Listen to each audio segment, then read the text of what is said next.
Meus irmãos, vamos ler um texto bíblico em Apocalipse. De vez em quando alguém se queixa: pastor, você não prega em Apocalipse? Chegou o dia. Mas adianto que a mensagem não é tão escatológica, não. Na verdade, acho que nem um pouco. Um pouquinho. Depois a gente prega mais escatologia. Quando eu souber, eu prego.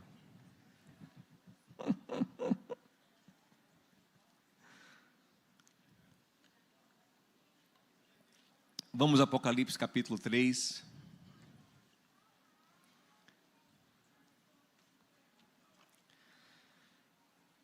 Versículo 7 em diante. Carta à igreja de Filadélfia. Vamos ler só 2 versículos, depois eu vou contextualizar mais, tá bom? Apocalipse 3, 7 diz assim: ao anjo da igreja em Filadélfia, escreva: eis que diz o santo e o verdadeiro e o que tem a chave de Davi, aquele que abre e ninguém fecha, que fecha e ninguém abre. Conheço as suas obras. Eis que coloquei diante de você uma porta aberta que ninguém pode fechar.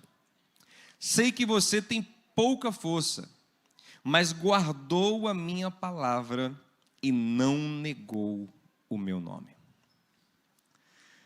A vida é muito sobre portas. Portas que se abrem, portas que se fecham.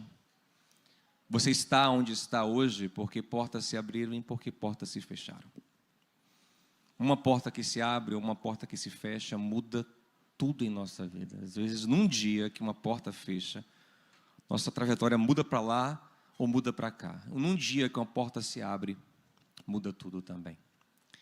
Eu lembro, eu era noivo de Tainá ainda, morava no Costa Azul, já tinha um carrinho, mas não tinha vaga para o meu carro no estacionamento, lá na casa dos meus pais, então eu estacionava na rua. E eu fui chegando em casa, era mais de 11 horas da noite, fui estacionando na rua, quando de repente aparece um homem desesperado batendo no vidro do meu carro. Não parecia um bandido, mesmo assim eu fiquei um pouco tenso, baixei um pouquinho do vidro, e sim, qual foi? E aí ele: minha esposa está em trabalho de parto, por favor, me ajude, os taxistas não querem levá-la, eu não sei mais o que fazer. E aí eu hesitei um pouquinho, hesitei um pouquinho, eu pensei: e Senhor, deve ser difícil mesmo isso, né? Vamos lá, vamos ajudar esse homem. Só que o homem morava, gente, num prédio de 3 andares, sem elevador no 3º andar, então era de escada. Então quando eu subi, estava a esposa dele deitada na cama, já com a bolsa rompida. Ela era alta, grande, né, pesada, estava bem molinho assim, e ele estava mais mole do que ela. Ele não aguentava nada, só tal. Então basicamente eu tive que descer com essa moça nos braços, os 3 andares, e ele só alisava ela assim, ó, só uma ajuda tremenda que ele estava dando. Mas eu entendo, eu super entendo. E eu não sei se eles eram muito bem relacionados, porque ninguém também ajudava. E aí a gente foi descendo, e aí, quando abriu o carro, uma vizinha, para dizer que não ajudou, pegou um pano assim e jogou dentro do carro. E aí eu pensei, né, era no Costa Azul, eu falei: vou levar no Hospital da Bahia, que é aqui perto. Quando eu falei: vou para lá, ele disse: não, só pode ser no Espanhol, que é na Barra. Eu disse: e agora que deu? E aí, pá, correndo, furando o sinal e tal, para chegar lá. E aí ela começou: tá saindo. Eu: agora que deu. E quando ela falava tá saindo, ele gritava desesperado. Eu acalmava ele, orientava ela: deixa sair, tá? Eu acalmava ele e orientava ela e orava, e Deus tem misericórdia. Mas engraçado que subindo, não sei quem lembra do Hospital Espanhol, tinha uma ladeirinha que subia assim. Subindo a ladeira eu ouvi o chorinho. O bebê nasceu no carro. A equipe médica veio, cortou o cordão umbilical no carro, embalaram o bebê e levaram. É interessante que, assim, e aí depois eu entendi os taxistas. Porque, meu irmão, ficou um cheiro no carro que nunca mais saiu na vida. A lavagem que você imaginar, eu fiz. O que você imaginar de produto, eu botei, não saiu de jeito. Eu acredito que quem comprou até hoje está com esse cheiro lá. Porque aquilo não sai. Eu não sei o que é, se é a placenta, se é o líquido amniótico, eu não sei o que. Mas não sai, aquele cheiro não sai, é impossível. Mas aquilo me fez refletir. Aquele homem estava desesperado porque seu filho ia nascer e ninguém abria uma porta para ajudar. Ia nascer em casa, sem cuidado médico, ele não saberia o que fazer, ninguém. Então, de repente, de última hora, a porta de um carro velho abriu. E aquela porta de um carro foi fundamental para que ela tivesse atendimento, tivesse assistência, já que o bebê já nasceu já chegando no hospital, né, foi acolhido, e uma porta maior que a porta do hospital abriu. Mas quantas pessoas morrem porque uma porta de hospital não abre? Não tem uma vaga? Quantas pessoas que têm potencial, que têm talento, não conseguem progredir porque simplesmente uma porta de emprego não abre, naquele dia específico ele vai mal na entrevista, ele é até bom, mas ficou nervoso, ficou ansioso, foi mal, a porta fechou, e isso encaminhou a carreira toda para um lado ruim. Aí ficou mal, ficou depressivo, caiu a estima, nunca mais se ergueu por causa de um dia. Uma porta que fechou. Eu conheci de perto um homem, que inclusive amei muito, que era inteligentíssimo, mas perdeu num vestibular que ele perdeu, ele ficou tão mal nessa porta que fechou, que a vida dele foi toda assim, isso aos 19 anos de idade. Ele teve toda uma construção de vida com muitas amarguras, muitas frustrações por causa de uma porta que fechou. Já tem gente que não tinha muita coisa, mas um dia uma pessoa deu uma oportunidade, abriu uma porta. E nessa porta, muitas coisas aconteceram. Muitas coisas se abriram. Conheço várias histórias assim, rapaz, eu não tinha nada, eu não fazia, não tinha muita coisa. Mas uma pessoa acreditou em mim, abriu uma porta, me colocou em tal empresa, me deu uma oportunidade, abriu porta da família para mim, enfim. E minha vida mudou para sempre. Só que isso nos gera ansiedades e angústias, por quê? Porque a gente fica sempre nessa, meu Deus, eu preciso abrir portas, tomara que abram a porta para mim. E se fecharem a porta? E se fecharem a porta que já está aberta? E depender da gente para abrir e fechar essas portas tão importantes de realização, de existência, de concretude para a vida, é muito pesado. Porque às vezes é um detalhe, é um dia, é um momento, ou é falta mesmo de capacidade e você não vai. Mas aqui, gente, nós vemos o Senhor falando com uma igreja, Filadélfia, e ele fala assim, olha, você tem pouca força, mas fique tranquila, porque eu tenho a chave de Davi.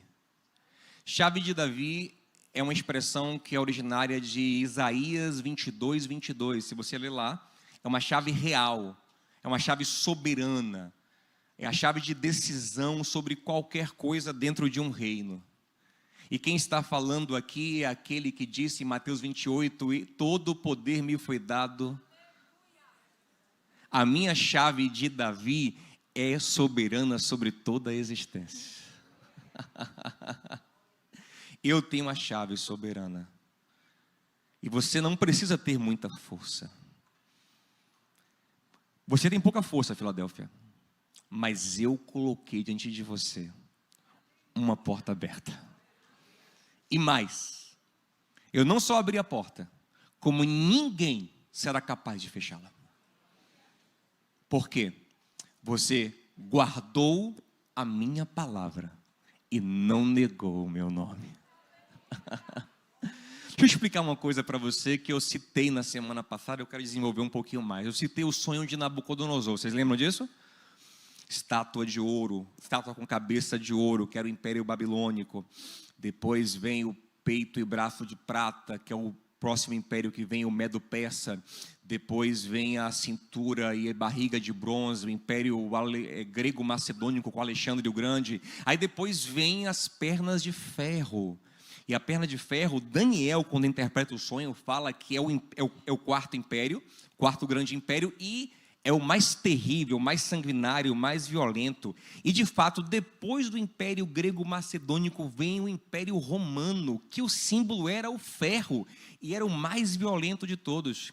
Aí vem o Império Romano, perna de ferro, aí quando chega no pé, é uma mistura de ferro com barro, ou seja, o Império Romano ainda, mas já mostrando algumas fragilidades.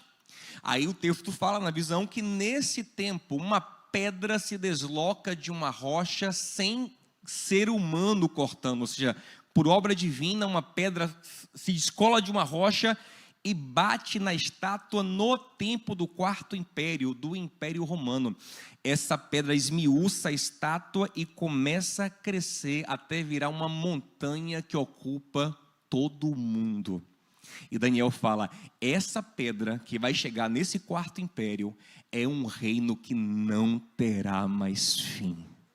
Gente, se alguém tem dúvida de que a Bíblia é a palavra de Deus, está aí um dos textos que toda vez que eu leio eu digo, rapaz, que é isso, velho? Como é que um cara, tantos anos antes de Cristo, conseguiu ver que depois do Império Babilônico viriam mais 3 impérios, e que o quarto deles seria o mais forte e terrível, que é o romano, e que durante o romano viria a pedra que manifesta o reino de Deus, que começa com uma pedra pequena, mas que toma o mundo todo. Irmão, durante o Império Romano se manifestou lá na Galileia um homem chamado Jesus de Nazaré. Começou como uma pequena pedra e hoje é a pedra que enche o mundo todo. É impressionante. O próprio Jesus, falando sobre o seu ministério, sobre o reino de Deus que chegava através dele, disse em Mateus 21, 44, sobre quem essa pedra cair, será esmiuçado. Ou seja, nada. Gente, você tem que entender que o reino de Deus é o projeto de Deus. Você tem seus projetos, seus sonhos, e beleza, gente, todo mundo respeita, mas você tem que entender que Deus tem o dele. Ah, mas eu quero isso. Deus tem o dele. E o projeto de Deus se chama Reino de Deus. Mas eu quero te dar uma boa notícia. O nosso coração enganoso nos ilude. A gente às vezes acha que o reino de Deus é uma frustração para a gente, mas não. No fundo, o reino de Deus é o que nós mais precisamos. Ele é a realização verdadeira dos nossos anseios mais profundos e genuínos. O reino de Deus é paz. O reino de Deus é justiça. O reino de Deus é alegria profunda no Espírito. Romanos 14, 17. Em Mateus 13 diz que quem encontrar o reino de Deus de verdade, quem tiver de verdade revelação do reino de Deus, fica igual um homem que encontrou um tesouro, está apaixonado por esse tesouro e deixa tudo por amor a ele. Será que isso já está acontecendo no seu coração? Se não está acontecendo ainda, você não teve a revelação do reino de Deus. A gente cantou aqui hoje, né? É Ele, por Ele eu estou, né? Gastando a minha vida. Será que é verdade? Será que a gente está vivendo de fato isso, gente? Entendendo isso, mas assim, vivendo ou não, quero te falar uma coisa. Se você for contra esse reino, você pode até começar o seu reinozinho, o seu impériozinho, mas a pedra vai te esmagar. A montanha vai te esmagar, uma hora ou outra. Mas existe uma outra forma de lidar com essa pedra. Em vez de confrontá-la, edificar a vida assim em cima dela. Pedro diz, né, citando Salmos, a pedra que os construtores rejeitaram se tornou a principal pedra. A pedra que Israel rejeitou se tornou a pedra angular, a principal pedra que edifica a obra de Deus. O Senhor disse sobre esta pedra, que é o próprio Cristo, eu edificarei a minha igreja. E as portas do inferno não prevalecerão contra ela. Para essa igreja, para esse reino, não tem porta que resista. Não tem porta que resista. As portas se abrem, as coisas acontecem segundo a vontade de Deus. Agora, o que a gente tem que fazer? A gente tem que alinhar o nosso coração com o Senhor. O nosso maior desejo tem que ser o reino de Deus. Isso acontece de 2 formas básicas que estão interligadas, que é dita aqui no texto. Você guardou minha palavra. Não negou o meu nome. Deixa eu te falar uma coisa. O reino de Deus, ele é manifesto pela palavra de Deus. Que é o que, gente? São versículos bíblicos que a gente fica soltando assim? Não. É uma revelação, é uma verdade. O Senhor falou, eu zelo pela minha palavra para cumprir. A minha palavra não volta para mim vazia. Antes ela faz tudo que eu quero que ela faça. Ela cumpre o propósito pela qual eu a enviei. E o Senhor tem um santo propósito estabelecido desde o princípio, que é criar entre Ele e os homens uma relação profunda de amor, onde abunde paz, onde o Éden se manifesta. Ouça uma coisa, Deus não desistiu do Éden, não. O final da vida é Éden de novo. Leia Apocalipse 21, e não haverá mais choro, nem dor, nem morte. Esse é por isso que nenhum projeto pode ser maior do que esse, porque esse é o projeto dos projetos. É o projeto que vai abençoar sua família, sua casa, seu casamento, seus filhos, sua vida. Esse é o projeto. E nada pode ir contra ele. Então a gente tem que, através dessa encarnação da palavra, desejar isso. Observe o que o Senhor fala, Filadélfia, você é pequena, você é fraca, mas você guardou minha palavra. Deixa eu te falar uma coisa, gente. Onde a palavra de Deus estiver encarnada, não apenas professada, mas encarnada, Deus tem um compromisso com essa palavra. Ele vai abrir as portas que forem necessárias. Paulo várias vezes fala isso, 1 Coríntios 6, 16, 9, 2 Coríntios 2, 12, em Colossenses ele fala também, ele fala o seguinte, olha, Deus abriu uma porta para a palavra. Orem para que Deus abra a porta para a palavra, e Ele vai abrir a porta para a palavra. É interessante que em 2 Timóteo 2,9 ele fala assim, eu estou preso, mas a palavra do Senhor está livre. Mesmo preso, ele evangelizava o mundo na época. Por quê? Porque a palavra de Deus fluirá sempre. Então, se nós guardarmos a palavra, eu vou te falar uma coisa, se nós formos testemunhas da palavra, sempre haverá uma porta aberta. Sempre haverá, porque eu vou te falar, é a principal coisa que você faz na vida. É testemunhar da palavra de Deus, é a principal coisa. Sabe qual é a maior função da sua empresa? Não é entregar o produto que ela entrega, não. É através do produto que ela entrega, testemunhar da realidade da palavra de Deus. Ah, já sei, pastor, peguei a mãe então. Vou fazer uma plaquinha dele, por ele e para ele são todas as coisas. Vou pendurar na entrada da minha empresa. Ou vou colocar o nome da minha empresa agora, Yeshua Limitada. E aí pronto. Botei a palavra de Deus. Não é assim que funciona. Inclusive, se você coloca um quadro com um versículo bíblico na sua empresa, mas não paga seus funcionários em dia, mas não paga os direitos deles, mas enrola o cliente, é trapaceiro, é mentiroso, é enrolado, dá um serviço ruim, você ainda carrega o nome do Senhor indignamente. Esse quadro que você está colocando está amaldiçoando a sua empresa. Porque você está levantando uma bandeira que você não cumpre. Não é sobre colocar um versículo bíblico na parede, nada contra, se te edificar, para evangelizar, faça, mas é muito mais sobre do que isso, é sobre encarnar a palavra de Deus. É sobre alguém chegar e falar, rapaz, como aqui vocês são honestos? Aí, por quê? Porque o honesto me salvou, porque o honesto me alcançou, porque eu temo ao Senhor, porque esse é o meu prazer, é agradar a Ele. Rapaz, como aqui vocês pagam direito ao funcionário, vocês não roubam o funcionário, você não explora o funcionário. Patrão, como você é um bom patrão. Eu não sou bom, não. Bom quem você tem que conhecer é o meu Senhor. Aleluia! É isso. Isso é guardar a palavra. É encarnar a palavra. Se você fizer isso, você pode ter pouca força, mas o Senhor vai abrir a porta para você.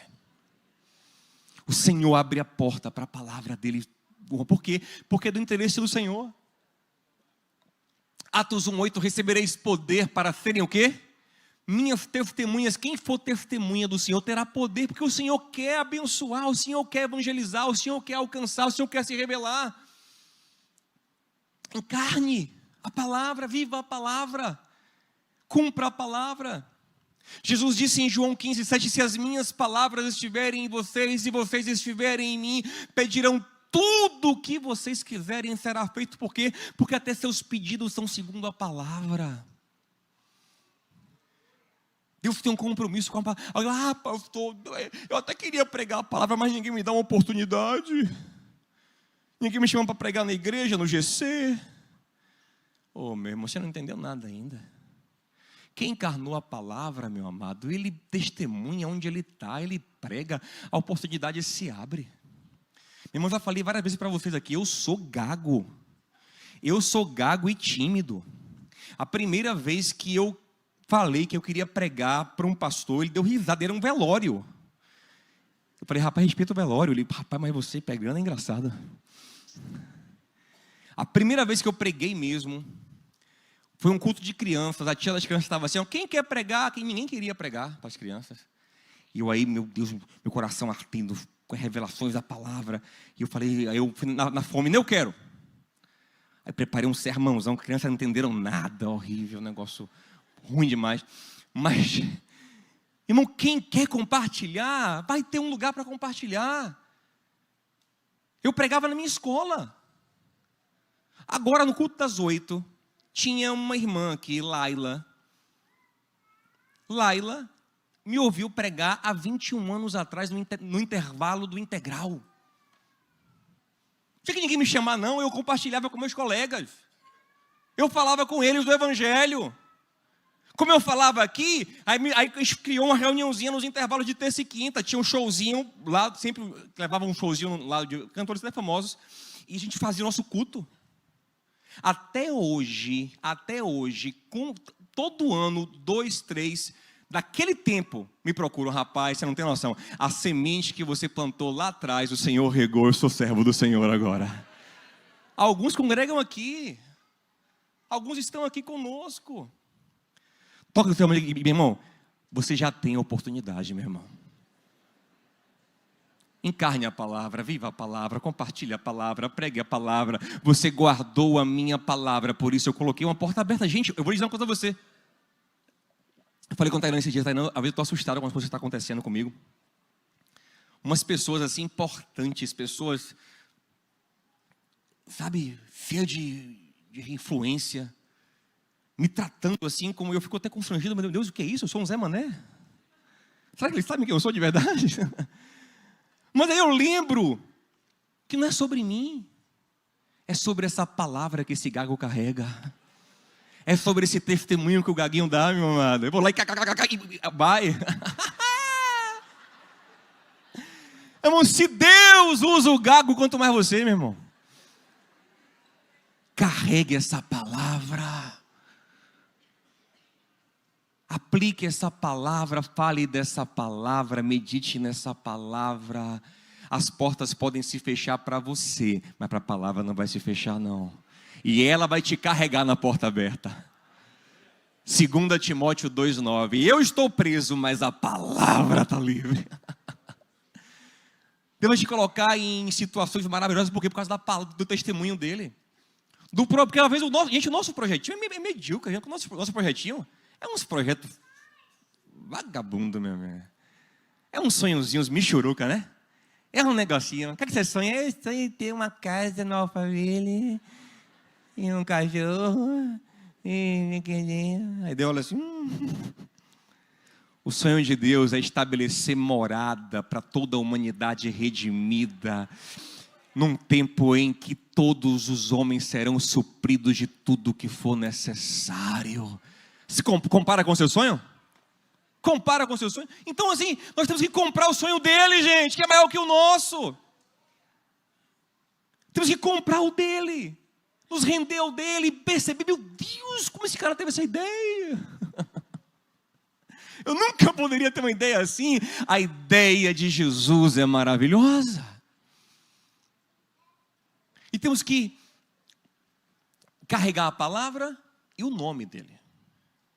Você guardou a palavra e não negou o meu? Olha o que o Senhor disse em João 14:13. Tudo o que vocês pedirem ao Pai em meu nome receberão. Aí a pessoa que é mandingo, porque tem crente que é mandingoso, né? Ele acha que é tudo mandinga. Pega com a manha? Qual é o macete?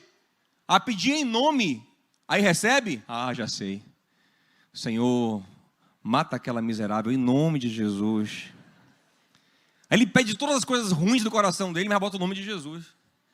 Ele acha que é sobre isso, é sobre fazer tudo o que quiser em nome de Jesus. Sabe, não é sobre isso. Várias vezes os apóstolos faziam coisas e eles nem falavam em nome de Jesus muitas vezes, mas eles agiam como quem representa Jesus.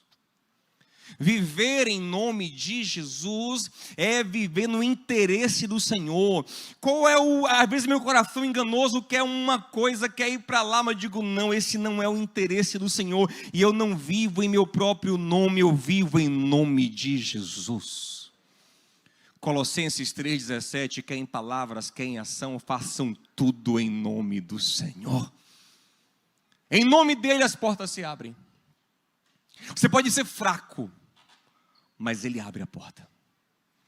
Vou te falar uma coisa, a coisa mais importante do seu currículo não é seu mestrado, doutorado, seus idiomas que você fala, sua experiência, tudo isso é bom, faça, tenha, para a glória de Deus, mas a coisa mais forte do seu currículo é o que ninguém vê, é Deus dizendo, esse é meu,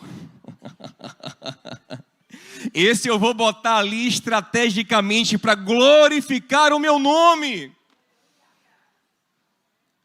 Quando Deus escolheu Paulo, ele disse a Ananias em Atos 9, olha, eu escolhi esse aí, eu vou colocar ele para testemunhar diante dos reis, das autoridades. E Deus te coloca. Deus abre porta e fala, rapaz, como que eu vim parar aqui? Como é que eu estou falando com essa pessoa? Como é que essa oportunidade se abriu? É porque o Senhor te colocou ali. Agora, se você não discerne isso, acha que é o seu talento, é porque eu sou muito bom. Deus precisava de mim aqui. Aí Deus fala, não. Você é fraco. Bem-aventurados que reconhecem que são fracos. Mateus 5,3. Bem-aventurados os pobres de espírito, deles é o reino dos céus. Então, eu não estou pregando incompetência. Não use dessa palavra para seu coração carnal estacionar na preguiça, não. Trabalhe, se esforce, mas saiba que o diferencial é o Senhor abrindo a porta. Porque a porta que ele abre, ninguém, mas a que ele fecha, rapaz, não tem ninguém. Vou lhe falar uma coisa, eu quero ferir o seu ego agora. Ninguém. Aquela pessoa que você confia, sabe? A sua costa larga. Eu tenho uma amizade com fulano, com ciclano. Eu tenho meu pai, eu tenho minha mãe que é por mim. Vou lhe falar uma coisa, ninguém.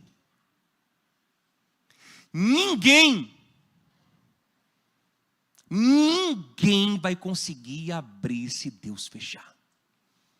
Ninguém, seu pai, sua mãe, ninguém vai conseguir abrir se Deus fechar. Ninguém. E às vezes Deus fecha um coração, meu irmão, não tem quem abra. Mas se Ele quiser abrir, não tem quem feche. Você entende? É sobre nós estarmos alinhados com o Senhor, gente. É sobre nós guardarmos a palavra e vivermos de verdade em nome do Senhor para acontecer em nossa vida como Neemias. Neemias 2,8 diz que Neemias, ele falou assim, eu pedi ao rei, ele me deu tudo o que eu pedi. E ele pediu ao rei cartas para que os governadores abrissem portas para ele no caminho. Deus abriu todas as portas, ele fala, porque a mão do Senhor estava sobre mim. Gente, esse é o nosso diferencial. O nosso diferencial é estar alinhado com o Senhor. O nosso diferencial é ser dele. Amém, gente?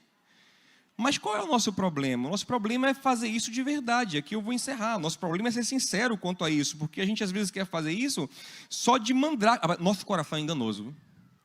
Estava conversando com minha mãe esses dias. Ela falou, Diogo, bem que você sempre fala, né, que o coração é enganoso. Minha mãe, enganoso não, leia o versículo direito, né? Tem que exortar também minha mãe de vez em quando. O texto fala assim, Jeremias 17,9 diz assim, corrupto e enganoso é o coração do homem, mais do que qualquer coisa. Ele não é só enganoso não, ele é a coisa mais enganosa do universo. É a coisa que mais, sabe, falseia, que mais se corrompe é o coração humano. Não tem nada no universo que se corrompa tanto. Então, nosso coração enganoso, a gente ouve isso às vezes, a gente quer um macetinho. Que a gente pensa, não, peraí, então é sobre o reino de Deus, né? É sobre buscar o reino de Deus em primeiro lugar e as demais coisas serão acrescentadas. Já sei, eu vou dar um jeito aqui, eu vou começar a fazer umas orações, eu vou começar a ler um pouquinho de Bíblia aqui, domingo é igreja, domingo eu não perco mais, e aí quem sabe Deus me dá o que eu quero. A gente fica assim. A gente começa a colocar um pouco de religião na vida, um pouco de espiritualidade, um pouco de misticismo. A gente começa a fazer alguma coisa, mas no fundo não é o nosso sonho. Deixa eu falar, não funciona. Não, Deus não é menino. Jeremias 29:13, buscar-me-eis, mas só me achareis quando me buscardes de todo o vosso coração. Deus não é menino. Ele conhece as profundezas do seu coração. Olha como é forte isso. Provérbios 16, versículo 2, se eu não me engano, diz assim, as intenções do homem lhe parecem puras. Ele mesmo acha que é puro a intenção dele, mas o Senhor examina o fundo do coração. Ele sabe o porquê que você quer, que você nem sabe o porquê você quer direito. Aí você quer dar uma enroladinha. Não. Sabe quando realmente o reino de Deus é o que a gente mais quer, a gente quer representar o Senhor? Sabe quando é? É quando é no que a gente mais pensa. E seja sincero, é o que acontece com você? Observe o que o Senhor ensina no Pai Nosso. Pai Nosso começa como? Pai Nosso que está nos céus, santificado seja o teu nome, ou seja, começa com adoração, aí começa a parte de pedir para a terra. Qual é o primeiro pedido? Venha o teu reino. Antes do pão, venha o teu reino, seja feita a tua vontade. Antes do pão. Gente, nós temos, de verdade, com todos, porque assim, é normal, a gente tem problemas, a gente tem dificuldades, a gente tem anseios, a gente tem carências. E a gente só faz vomitar essas carências diante do Senhor, e eu entendo, é humano. Mas um coração que realmente encontrou a pérola, encontrou o tesouro, encontrou o reino, e está louco pelo reino, ele chegou nesse nível. O que ele mais pede ao Senhor: Senhor, eu quero tanto o teu reino, Senhor. Oh Senhor, o que eu mais sonho para minha família não é uma casa, não é um carro. Senhor, o que eu mais sonho é teu reino na minha família aqui, Senhor. O que eu mais sonho para meus filhos, Senhor, é ver o teu reino no coração deles. É o teu governo, é a tua palavra. O que eu mais quero para o Brasil não é o meu candidato, não é a minha ideia, é o reino de Deus. O que eu mais quero é ver esse reino se estabelecer. O que eu mais quero é viver esse reino. É esse o seu maior desejo? Mas de verdade, é? Eu confesso que nem sempre é o meu. Tem dia que não é. E pastor, e quando não é, o que é que você faz? Besteira. Eu tenho pensamentos e sentimentos que não correspondem com a vontade de Deus. Mas o que a gente faz? Não se entrega a eles. E aqui eu vou encerrar com o segredo. Ficou até dramático. O segredo. Porque o nosso coração nos engana. A gente pensa que está querendo o reino, que está querendo o Senhor, mas no fundo a gente está querendo tapear o Senhor. Senhor, bati meu ponto, agora me dá o que eu quero. Mas Deus sabe que não é o seu maior desejo. E como fazer? 1 João capítulo 1, versículo 8 diz assim, se dissermos que não temos pecado, enganamo-nos a nós mesmos, e a verdade não está em nós. 9. Mas se confessarmos os nossos pecados, Ele é fiel e justo para duas coisas. Primeiro, perdoar o pecado. Perdoar o pecado é quitar a dívida que o pecado gera. Mas tem uma segunda parte: e nos purificar de toda a injustiça. Purificar é a santificação, é o alinhamento com o coração dele. Mas começa como? Com você reconhecendo desejos maus, pensamentos maus que são pecaminosos. Sem dizer que você não tem, que você é bonzinho, que você é legal, que você é ursinho carinhoso, a verdade não está em você. Mas se cada vez que o seu coração começar a querer estabelecer o seu reino, a sua vontade, você fala: Senhor, por aqui, Senhor, olha ele de novo aqui, Jesus. Senhor, olha o bicho velho aqui, de novo aqui, ó, com aquelas ideias. Senhor, eu tenho pecado, eu tenho dificuldade, Senhor. Aí, ó, se você confessa, se você reconhece, coloca diante dele, busca a graça nele, busca a misericórdia nele, por causa dos seus pecados, ele é fiel e justo para perdoar o seu pecado e te purificar. O caminho do alinhamento com Deus é um caminho da confissão do não alinhamento. Cada vez que eu confesso o meu não alinhamento e peço a Ele que alinhe o meu coração, eu me exponho ao Espírito dEle, eu me exponho à palavra dEle e Ele vai alinhando o meu coração. E quando chegar o momento de João 15,7 estar na minha vida, se vocês estiverem em mim, minhas palavras estiverem em vocês, aí pedirão tudo o que quiserem e você será feito. Porque agora você vive a minha palavra, você vive pelo meu nome, né? Pedireis a meu Pai em meu nome e Ele fará tudo que vocês pedirem em meu nome. Filadélfia, você é pequena, fraca, mas eu abri a porta, porque você guarda a minha palavra, você vive pelo meu nome. Amém, meus amados? Vamos ceiar? Hoje eu não vou errar, não vou brincar de vivo ou morto não, hoje eu lembrei. Então você vai receber a ceia agora sentadinho aí, e depois a gente vai orar juntos. A gente vai buscar a graça do Senhor. Pegue o pão, pegue o cálice.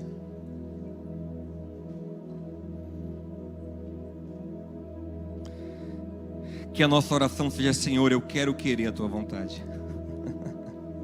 Senhor, me faz querer o que tu queres. Porque às vezes você não quer, não fique fingindo que você quer não, gente. Deixa eu falar uma coisa. E não é querendo ser santarrão, dizer que eu sou melhorzão. Pelo contrário, eu sou o pior de todos. Mas tipo assim, ele tá cantando ali, né?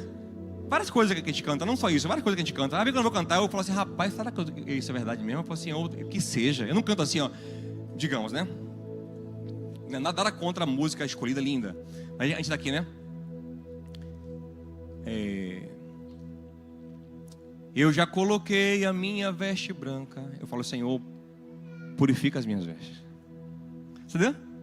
Será que eu tá branca mesmo? Será que santifica? Aí eu estou gastando tudo. Será, meu? Senhor, eu quero. Aí eu canto assim, ó. Nada com louvo junto, canto uma coisa. Senhor, eu quero gastar a minha vida, entregar tudo, porque a gente não perde de verdade, né? Quem se entrega a Ele ganha, meu.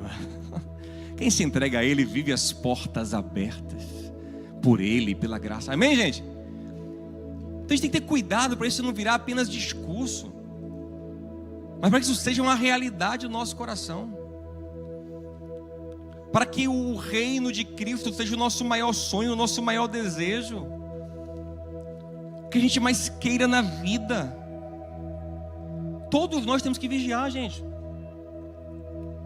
É bom falar de mim mesmo, porque a gente é pastor, dá exemplo, né? Mas tipo assim, por exemplo, pastor é um danado para poder desvirtuar o reino. Começa a pensar, ele confunde reino com o ministério dele, com a igreja dele.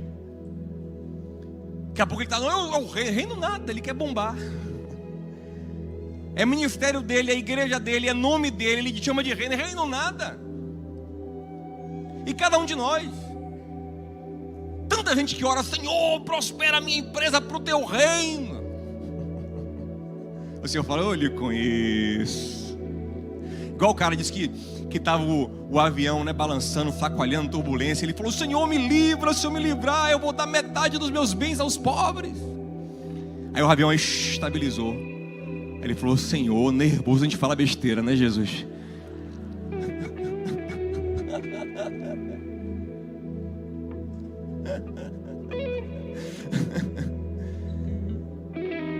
Gente, que nós desejemos o reino acima de tudo. Que o maior sonho que nós tenhamos para os nossos filhos não é que eles formem nas melhores universidades, que se for, que seja para a glória de Deus, amém, gente? Mas que eles sejam formados pelo Senhor em novas criaturas. Que o nosso maior sonho seja de fato viver o Senhor, viver o reino, viver a santidade de Cristo. E isso é paz, justiça e alegria no Espírito. Porque todos os outros reinos são engano, são angústia, são trevas, são portas fechadas. Mas o reino de Cristo é verdade, Ele é eterno, Ele é vida. Pegamos o pão e o cálice. Vamos ficar em pé, em nome de Jesus. Ó, a gente vai conseguir acabar no horário, ó, milagre. Deus está abrindo a porta do bom senso para o pastor Diogo também, né? Consegui terminar na hora. Deus faz milagre. Gente, falar muito não, porque já soube para sair a queda daqui a pouco. Deixa eu te falar uma coisa. Quando Adão se rebelou, quando o homem se rebelou, as portas começaram a se fechar. A porta do Éden se fechou.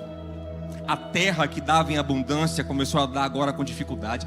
Caim, então, que aprofundou a rebeldia, a terra nem dava nada a Caim. As portas foram se fechando por causa da desobediência.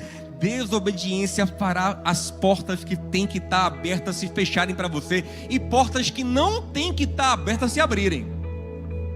Ah, não, estou em desobediência e tem porta abrindo. Na verdade é o diabo abrindo a porta para você. Porta de morte. Mas Jesus, por sua obediência, Ele abriu a porta do reino de Deus para a gente. Nós não temos mérito algum. Aquele que tem mérito, por sua obediência, nos abriu a porta da casa do Pai. Nos abriu a porta para o Santo dos Santos. Nos abriu o novo e vivo caminho no seu sangue.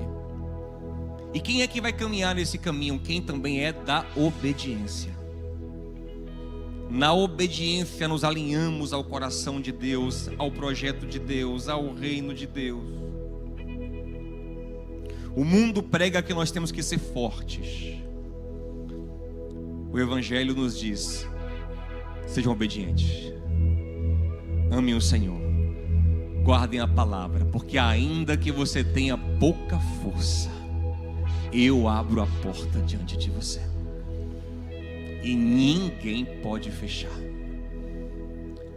Mas se fulano não gostar de mim, se fulano não gostar de mim, deixa eu lhe falar, obedeça o Senhor, quem tem que gostar de você vai gostar. Quem não tem que gostar não vai gostar. É Deus que fechou a porta do coração. Obedeça ao Senhor, testemunhe dEle, viva Ele, viva em nome dEle, e a porta que Ele quiser Ele vai abrir, a porta certa. Amém? Aqui está Jesus diante de nós, em espírito. Ele está aqui conosco. E Ele diz: eu abri a porta mais importante para vocês, a porta para ser filho de Deus. Ele é a própria porta. João 10:9. Eu sou a porta. Aleluia.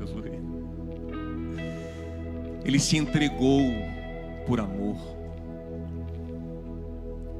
E se entregue. Eu queria que você hoje fosse bem sincero. Eu te recomendo, te aconselho, seja bem sincero. Eu falei: Senhor, eu quero ser como Filadélfia. Eu quero guardar a tua palavra e não negar o seu nome. Me ajuda, estabelece teu reino primeiro aqui, ó. Você diz: Senhor, estabelece teu reino na minha empresa, no Brasil, meus filhos. E no seu coração, meu? No seu coração, minha irmã. Senhor, estabelece o teu reino aqui dentro. Eu quero, Senhor. Ele tomou o pão e, dando graças, disse: tomem, comam. Este é o meu corpo partido por amor de vós. Rasgado, o corpo foi rasgado para você entrar, você participar. Amém? Come esse pão dando graças a Jesus.